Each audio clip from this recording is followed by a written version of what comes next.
Hey friend, welcome back to the Jennuine Life. If you're new here, hi, my name is Jen. And if you've been here for a while, thank you for your patience, your grace, and your quiet support. This podcast is a space for women navigating real life, the beautiful parts, the messy middle, and the rebuilding seasons, all while learning how to protect their peace and stay true to themselves. And today's episode is a little different. It's not a lesson, definitely not a checklist. Think of this more as a reintroduction. Here's where I've been conversation, an honest life update, and a reminder that even when things fall apart, you can still find pockets of joy. So, let's talk.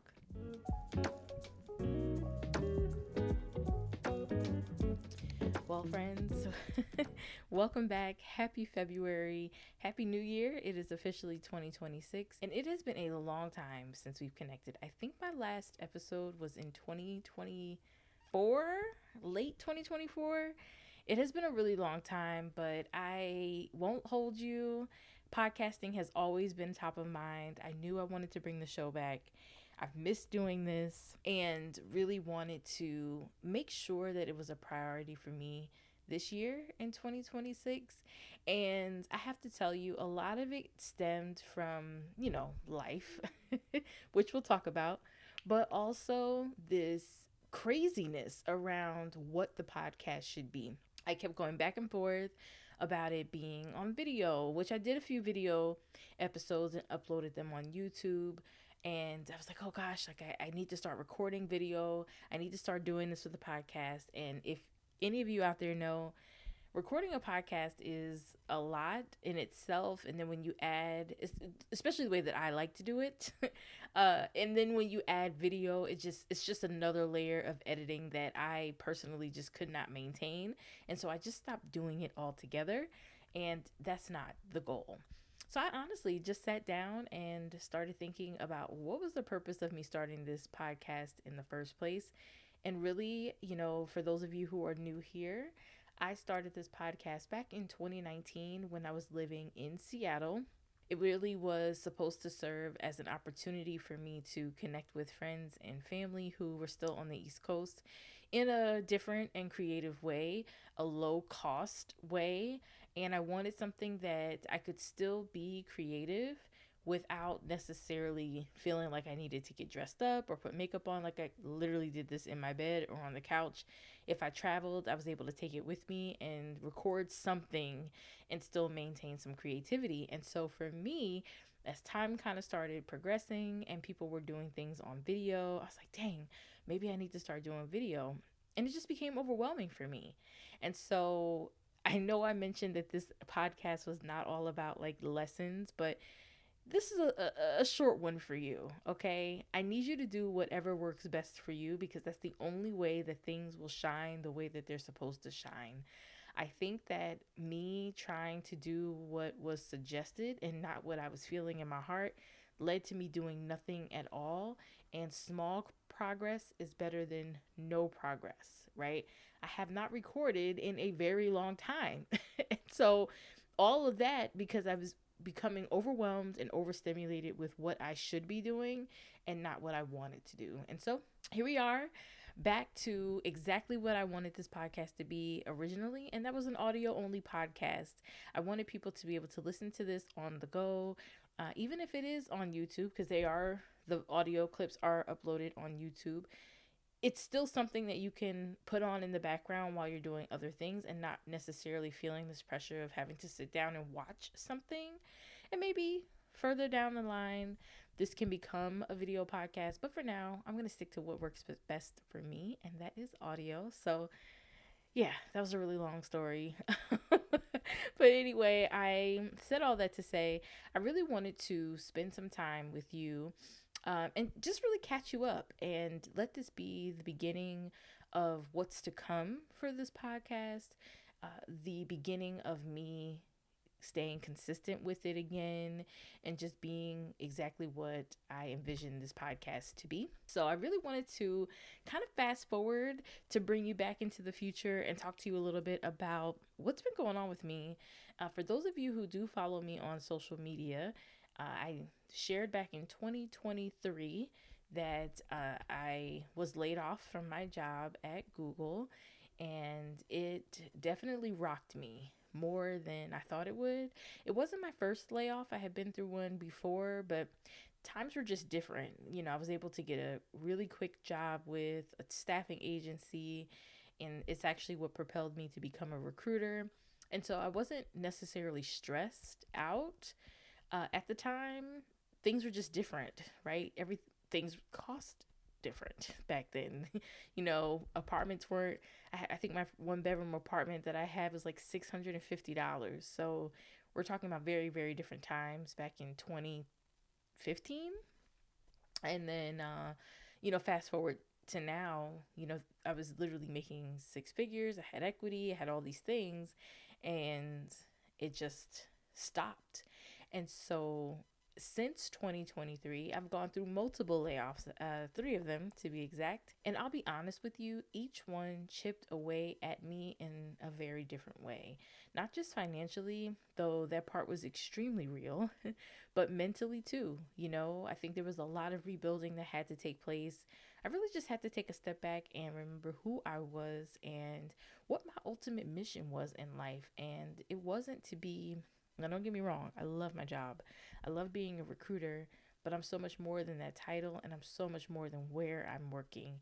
And I think I had to remember that in order to feel whole again. There were moments where I felt extremely unstable, very unsure of myself, very, very anxious about the future, and to be honest with you, just embarrassed, very embarrassed at just having this feeling of having to start over again. And I think it also just hits different when you're a certain age. I'm by no means old, but I am in my 40s. And, when I was laid off in my 20s, I was working three jobs. I was bebopping around Atlanta, and things were just different. And now I'm in my 40s and feeling like, dang, I got to start over again. You know, it's like I'm supposed to be relaxing. I'm supposed to be on cruises, not pivoting and trying to figure out who this new Jennifer is. And it really just made me sit down. You guys know I'm a reflector. And so I was just sitting and I was like, oh, wait a minute. I'm not a stranger to this. I've done this before. I've gone through a divorce and had to pivot and relearn myself. I've had, layoffs before. I've been fired before. I've walked out on jobs before. I've left relationships before. And each time something like that happened, I had to regroup, reset, and recharge. And so I'm not a stranger to this. And I think it just reminded me that I can do anything, and I can do hard things. And then life layered on top of life, because that's what she does. I did share this on my social media platforms, but I lost my dog, Puffy. I had him for 13 years, and he was my first dog. I had never had one before, and this was probably the hardest thing I had to go through. If you've ever lost a pet, you absolutely know that grief hits so differently. As I mentioned, I had Puffy for 13 years. I inherited him after my divorce, and we were really two peas in a pod. And I think it took not having him to realize just how much he was a part of my life, because I noticed when he wasn't there how quiet things were, you know? It's the absence of routines that I didn't realize was holding me together. I've shared before on this podcast that I definitely have spouts of depression, anxiety, insomnia sometimes. And, I credit Puffy to making sure I got outside and walked and was able to get some vitamin D. Because if you do have a pet, they're not going to sit around the house all day. And so I really missed that routine of having him around. And so it's been an adjustment, having to be very intentional about keeping those routines up so that I don't lose my mind, right? Because that's important. And honestly, y'all, this season brought me to some of the lowest points I've ever experienced, both emotionally and financially. And I want to say this out loud, especially in case you need to hear it too. Struggling does not mean you're failing. It means that you're human, okay? There are things that are going to happen throughout your lifetime, and they are there to, I always say, help you build character.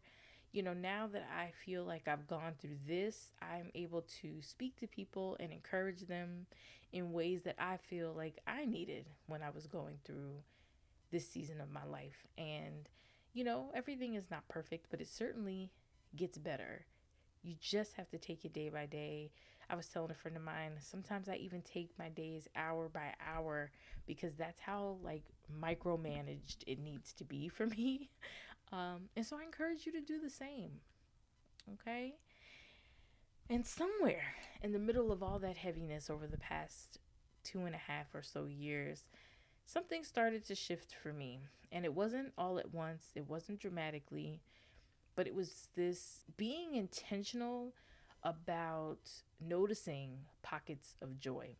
I think sometimes when we are going through things in our life, it is really, really difficult to notice pockets of joy, right? Because the negative is so loud and it's so in our face that we can forget little moments that remind us that, well, I'm still here. I'm still breathing. I still have an opportunity to do better than I did the day before. And so for me, that was tapping back into my creativity, not for productivity, not for money, but because it made me feel like me again. I love creating content. And at one point, I was a part of a couple of programs with Facebook and Instagram that would pay me for views when they were pushing like their reels and stuff like that. And so I was posting like crazy, but it was posting more for these programs and not necessarily for the fun of it, you know? And so I think for me, it was definitely tapping back into creativity without any strings attached to it. And I will also tell you that another thing that really, really helped ground me is staying close to family and friends who really had a front row seat to what I was going through and had opened up their hearts to being listeners and encouragers and making sure that I didn't stay on the couch for 2 weeks at a time. I think all of those things are super important and include finding those pockets of joy. I got to see Beyonce for the first time last summer, and I have to tell you, now listen, if you're not a Beyonce fan, that's fine. I don't know how you can't be, but that's fine. Um, but it was an experience that I don't think I can ever describe to someone who's never seen her live. I was completely blown away, completely blown away. It wasn't just a concert. It literally felt like a reset. Because in my mind, I was like, and I know the story. Oh, she has help. She has all these things. You don't have the same 24 hours as she does. It doesn't matter. The fact is, she's a creative and she finds ways to challenge herself in her creativity. The storytelling, it was just, everything was just so beautiful, y'all. I can't even, yeah, it was incredible. That's all I could say. It was just so good. I also got a chance to go to a Keisha Cole concert, which was absolutely pure nostalgia. All the feels. My friend Charmaine had come into town from Dallas, and it was just so much fun to just hang out with her. Every time she comes, it's just a vibe, never forced, very easy time. And so she and I was able to go to the Keisha Cole concert, and it was just amazing as well. I also went to one music fest in October of 2025. I got to spend some time with my friend L'Oreal. She and I actually met in Austin and clicked. She started coming to my Black Women in Austin meetup events, and we just got along so well. I had not seen her in almost 8 years, and so she came here to Atlanta over my birthday weekend, and she spent my birthday with me, and we went to one music fest, which I think I need to do a totally different podcast episode about, because it was cool, but it wasn't. It was like 50-50. You know what I mean? Like, it was okay. But anyway, I don't want to go too far off. But anyway, these moments did not erase the hard stuff that was going on in my life, right? But they definitely softened them. They reminded me that joy doesn't wait for your life to be perfect. It meets you where you are. And I think that the beautiful part about joy is it's so intentional because you have to be present in order to feel it and in order to recognize it, right? If your mind is on 50 other things and you're stressed out, it's going to be very difficult for you to find a pocket of joy. And so that's the beautiful part about joy is that you have to be intentional with seeking it out, feeling it, and being present in it. And it is one of the things why I stress I don't care what you're going through right now. You can find joy at any budget, right? You can find it for free. If you're a millionaire, you can find it in some extravagant ways. But if you're on a budget, do not sacrifice your joy for finances and or lack thereof, right? I think for me, I would always say, "Oh, I'm not working. There's not much to laugh about right now. I need to focus. I need to be looking for a job. I need to get out here and do some Uber Eats, some Door Dashing." But that while all of that is true, I still deserved to laugh. I deserved to hang out with friends and family. I deserved to take a break and read a book or watch that new show on Netflix. So there should be no guilt in finding pockets of joy for you. Okay? So where am I now? As I mentioned, it is February 2026, and to be quite transparent with you, I am in a rebuilding season. I'm not rushing anything. I'm not forcing clarity. I'm choosing honesty. And I'm working. I'm at a great company that actually called me back. I did a very short term contract with them back in 2024. And one of their full time recruiters left in 2025, October. And they actually called me back and asked me to return if I would be interested. And I quickly said yes. I love this company. It's been a great experience so far. It's contract with the opportunity to go permanent if all goes well. So I'm just working hard and laying low. I'm focused on continuing to save money. And I'm really learning how to trust myself again. I'm teaching myself to create without pressure. I want to define success on my own terms, and I want my life to evolve gently. I think that this idea of soft life and all of these things are really important, but it also, social media can be really dangerous sometimes because it makes you feel like things need to be rushed in order to get to this end result that is so tantalizing on our phones and on these screens that we see every day. And I am rewiring my brain to allow my life to evolve in a way that feels soft and not just appears soft. I want things to feel gentle.